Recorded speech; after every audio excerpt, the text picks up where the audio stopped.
રાજ્યમાં હાલ ગરમી પ્રકોપ યથાવત રહ્યો હતો।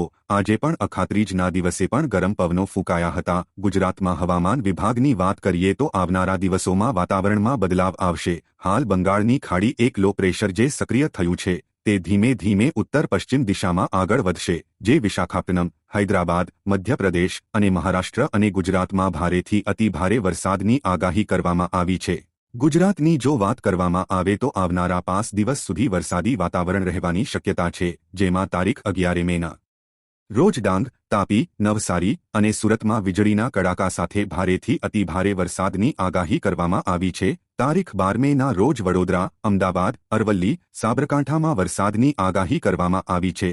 તારીખ 13 મેના રોજ ઉત્તર ગુજરાત, મધ્ય ગુજરાત અને સૌરાષ્ટ્ર, ભાવનગર, અમરેલી, રાજકોટ અને દરિયાકિનારાના વિસ્તારમાં વરસાદ અને દરિયાકિનારે પવનની આગાહી કરવામાં આવી છે અને આવનારા દિવસોમાં પણ છૂટો છવાયો વરસાદની આગાહી કરવામાં આવી છે। આમ જોતા આ વર્ષે ચોમાસું વહેલું શરૂ થવાની શક્યતા છે, જેથી પ્રી મોન્સૂન એક્ટિવિટીના ભાગરૂપે વરસાદ અને વાવાઝોડાની શક્યતા રહે છે। વિડીયો કેવો લાગ્યો કોમેન્ટ જરૂર કરજો અને અમારી ચેનલમાં નવા છો તો ચેનલને ફોલો જરૂર કરજો।